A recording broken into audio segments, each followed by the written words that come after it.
sé porque de soldado le siguió la suerte. Fue a pelear la guerra como un buen soldado y se protegía como le decía.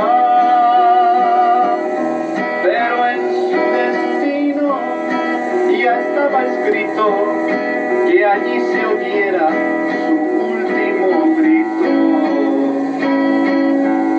Ahora solo queda la fama de Eladio, que es la que nosotros aquí la gozamos. Somos buenos niños aquí en esta escuela, que Eladio Martínez a su nombre lleva. No se les olvide que él aquí vive y en todos los niños su vida revive. Todos seguiremos el mejor camino que Eladio Martínez, por eso aquí vino.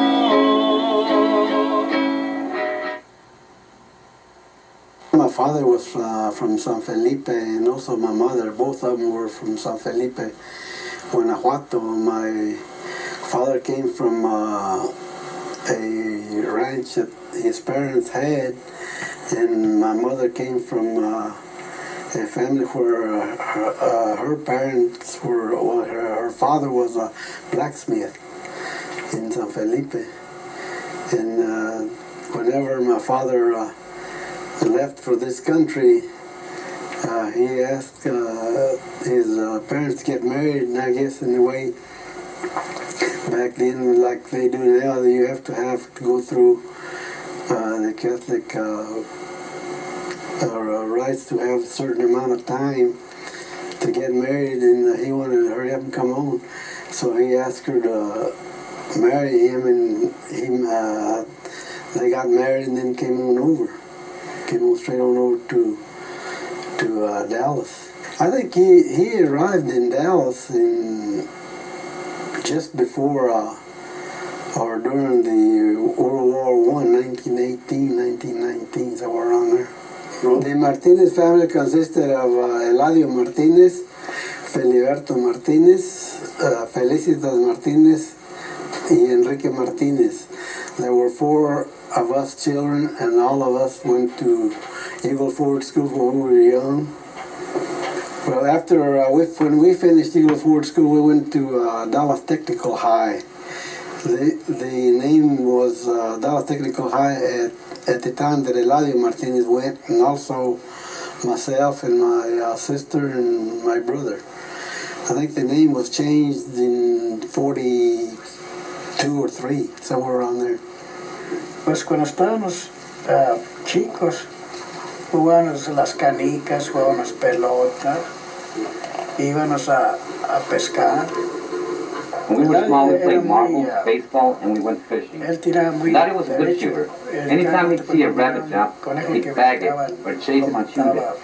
I couldn't do that. He was a good marksman. Le tiraba y lo mataba. Y yo no podía hacer eso. Y él era un good marksman. I used to ride his bicycle and go to the section house where the Eagle Ford Depot was located. There was a section house there, and he used to go there and sell milk. He'd get up early in the morning to milk the cows, and whenever he milked the cows, he would bottle them up in either quarts or half-gallon sizes, and then he would ride towards the depot in the section house and go out there and deliver the milk by 7 o'clock or 8 o'clock, according to what time they wanted the milk.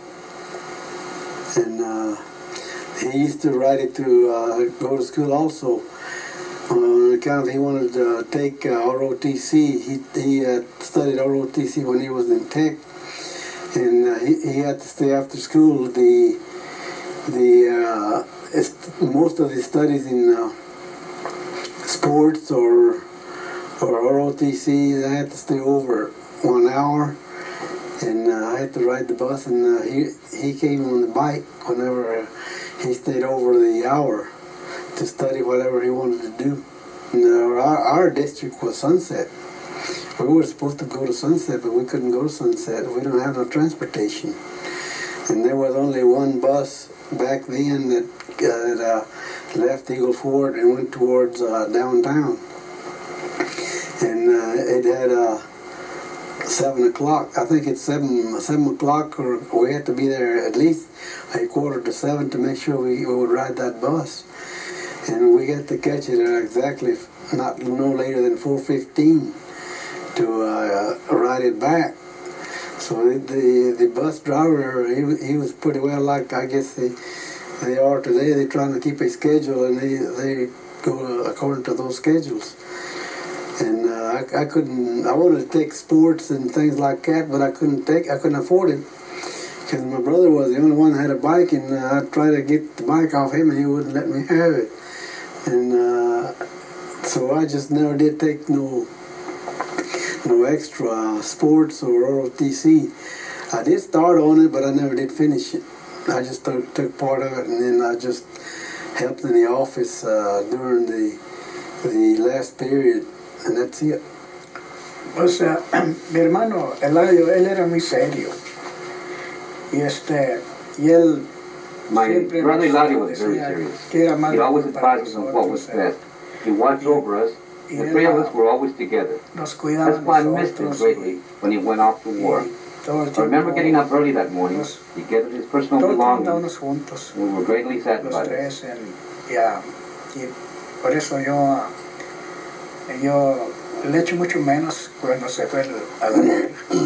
Pues me acuerdo que se fue muy temprano, nos levantamos muy temprano en la mañana y comenzó a montar todas sus cosas para irse. Y ahí todos lo vimos cuando ya se iba a subir el carro y pues todos nos quedamos muy tristes. Eladio was born in 1921, and I was born in 1922. So he was 1 year older than I was, and naturally I always was 1 year behind him in all the studies or school grades. And I always watched what he done. And whenever he didn't go to school, he got a spanking. And whenever I noticed that he got a spanking, I said, I better go to school. So I'd went. So you kind of watch the oldest one. And also you learn a little bit more from the oldest one, because the older ones kind of guide you or sets your goal. Because in a way he wanted to study, and I always watch what he tried to do. So I try to not imitate what he done, but I try to study the same study that he studied. What was Eladio's ambitions in life? I mean, I know he finished school, but what did he want to be after school? Well, I think to me he wanted to be a chemist, because he wrote to the International Correspondence School in Chicago, and they were mailing him the books, and he was studying all those books, and I was watching him, and I started reading also the books, and I see his letters or his test papers that he would get back from the school, and he was getting nothing but A's.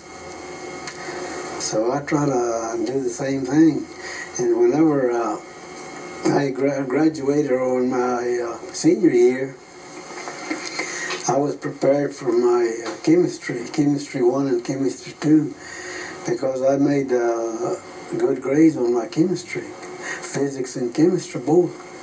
I think as far as I can remember, I made 90, not less than 90 on my physics and chemistry. Eran dos líneas de casas. Growing up in Cemento Grande, which was on the Southfield Road in Singleton, there were 2 rows of houses. The houses were long, and each house had 4 to 5 rooms. Some were wood and the others concrete. You had wood-burning stoves and porches in the front and back. Y hay unas que eran casas de cemento.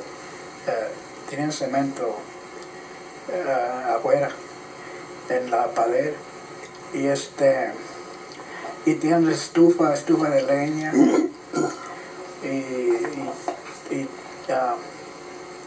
y también tienes un corredor grande al frente y un corredor atrás.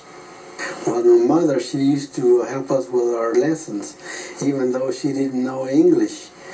I would translate it, or I would talk to her in Spanish, and she would tell me in Spanish what the homework, how to do the homework. And my father used to suffer quite a bit because he was just a laborer. He used to come home tired, and he was always tired because he had to put 8 hours and sometimes 12-hour shifts. And that to me, whenever I see him come home tired and try to tell us what to help him with the homework or housework, that's when I started doing more studying to finish, and try to follow my brother, and my brother also was making good grades. So to me, that's one of the things that helped us, the role model of my brother and the help of our parents, to see how they helped us to go to school. And out of the family, all 4 of us went to high school. And right off the bat, my brother graduated, and then I graduated a year after. And then when my brother was drafted, he left, and I kind of was not lonely, but I noticed that I wanted to do also the same as he does, or better. And that's when I enlisted in the Army myself. The first job my brother had was working for the Texas Pacific, or the boxcar that came to the cement company. They were routed through the depot at Eagle Ford, and they put him there, and he would go there to sweep them out, pull the nails, and clean them all out, make sure that the cement bag was put in there and they wouldn't be torn when they were pulled out. So that's the first job he got, and I think they paid him 25 cents for each boxcar that he cleaned out. And that's what he was doing at first, and then from there he went to work for Trinity Portland Cement Company as a laborer. Pues me acuerdo cuando se fue, estábamos esperando que nos dijera él que iban a dejar venir en un... I remember when he left, we waited and waited to hear about a furlough before he went overseas. But he was never given furlough. We never saw him again. Everything he wrote home was cut or censored. He couldn't write about the danger or location, or if he was even involved in combat. Y nada nunca nos dijo que iba a venir. Pues todo lo que él escribía para la casa lo cortaban, porque él quería decir que en vez que estaba en peligro, o si no, quería decir en dónde estaba. Pero además las veces le cortaban todo en las cartas y no dejaban que nosotros supiéramos en dónde estaba él, o si andaba peleando. Well, my brother left for back then. Whenever you was drafted, they gave you a period to get ready, and then you would leave. And whenever they gave him his period, I think they gave him 2 weeks to get ready, to get all his business straightened out, and so he could go. So whenever I left, I didn't know anything about the difference. When you enlist, they took you that day. And when I left that morning, I was thinking I was coming back home. When I went to the post office, they examined me and everything, and then they told me to get ready and go get in the bus. I said, "What bus?" I said, "This is a bus out in front of the post office." I said, "Where are we going?" He says, "You're going to Mineral Wells." So I rushed, and I said, "I want to make a phone call." So I called my father, so I'm leaving, and I left. I finally wound up with the 13th Air Force I was in regular, what back then they called the Army Air Corps. Okay, when we landed in New Guinea, our object, the 13th Air Force, gave us the 320 Fighter Control Squadron to build the airstrip and protect it. And when we were working building the airstrip, a lot of us had to help the Army units that were located there. Whenever we went to unload a Liberty ship, I went to I helped unload the Liberty ship, and when I landed, I asked the boys what outfit was there, located there, and they said it was the 33rd Infantry. I said, what unit is it, or could you tell me what unit is it? So he said, the 2nd Battalion of Company G. So I said, I know somebody in Company G. How could I get some information to find out where he's located? He says, well, he says, you have to go through the proper channels. I said, well, I don't want to go through the proper channels. It takes too long. So he says, who are you? I said, I'm Feliberto Martinez. And he said, who are you looking for? I said, Eladio Martinez. So he told me where to go. And I went to the phone where he told me to go phone. So I phoned, and when I called headquarters company, headquarters told me who did I want to get in touch with, and I told them. I said, Eladio Martinez. And they said, we don't have nobody. So I said, yes, you do. So I said, yes, you do.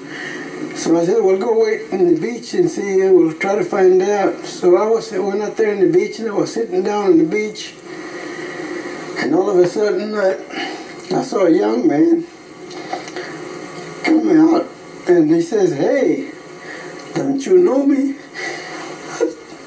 I turned around, and I said, Eladio. And I hugged him, and I kind of made me feel bad because I thought he was killed. And we stayed there for approximately 3 months, I don't remember. And I went to stay with his unit. But he wanted me to go back to my unit. And I told him, no, I said, I want to stay with you. And he told me, he said, no, says, there's 2 of us. I said, what happens if something breaks through? Because they were in the main perimeter. The main perimeter is the line of defense that was protecting the airstrip. Whenever he came, whenever the enemy would break through, everybody had to go fight for his own self. So he says, you get back as far as you can. I says, okay, I'll go back to my outfit. My outfit was located in the beach.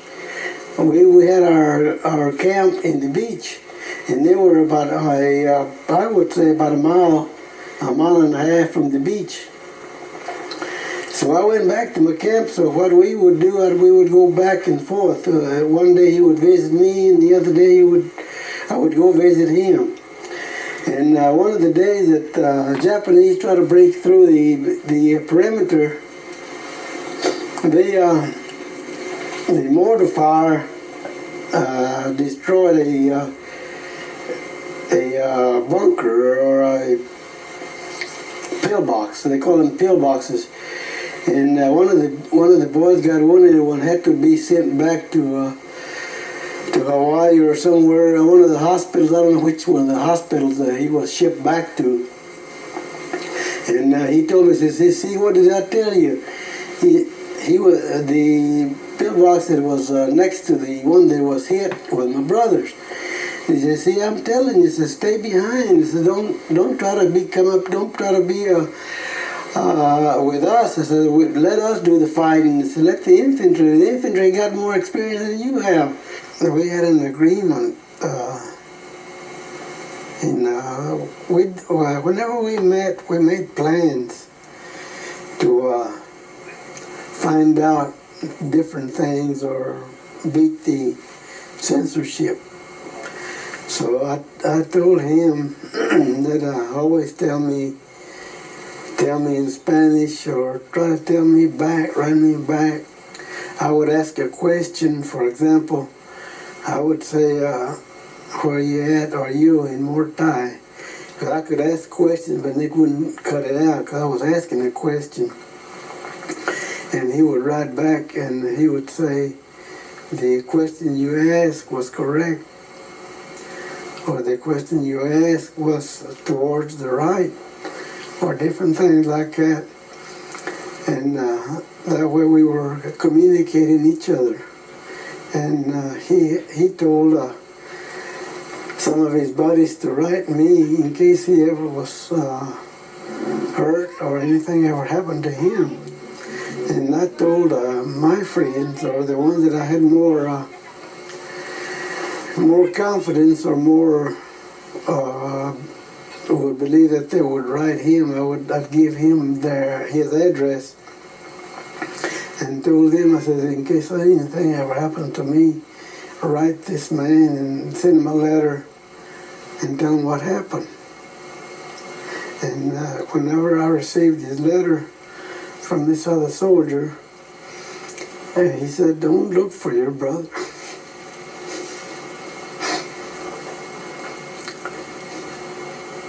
It's kind of hard. Whenever I found out that he was gone, or he passed away, I arrived in Manila, and I went to grave registrations, and I wanted to know where he was buried. And they went up there and checked the records, and they came back and they were mad. And they wanted to know, how did I know? And I wouldn't tell them, because I was afraid that they would go back and court-martial the soldier that sent me the letter. So I destroyed the letter and up to me. I don't know who wrote me. And I stayed approximately maybe a week there in Manila, waiting for the report. And as soon as the report came in, I jumped on a truck and went north. And I did find him. Mi hermano Gilberto era el que supo primero, hasta que mandaron el telegrama después. My brother Filiberto found out first. We were sent a telegram. We were really not sure what it meant. The soldier came by and explained. We couldn't believe it. I couldn't believe it for years. My father wanted proof. A ring watch he had given Eladio for a gift. When we received his personal effects, then we realized it was true. Pues no podíamos creerlo. Yo no lo puse creer por muchos años, y mi papá tampoco, porque queríamos saber el anillo que mi papá le había dado, porque mi papá le dio un anillo y un reloj, traía un reloj. Y no lo creíamos por mucho tiempo, hasta que nos mandaron las cosas de él para la casa, y entonces fue cuando nos dimos cuenta que sí era cierto que habían matado a alguien. Whenever I got the location of the cemetery, I just barely missed him by one grave. They had just buried him the day before. And whenever I got there, and from there I went to see his friends, or the soldiers that were with him, and I wanted to find out or make sure that he was killed by the Japanese. And I went over there and stayed. I don't remember how long I stayed. And then finally they did tell me he was shot, but they didn't want to tell me how. But they finally did tell me. I think the 33rd had barrios surrounded together with the 41st Infantry. And also, I think the 37th also. There was three, I don't remember whether there were three infantry divisions there or not, but it's been so long.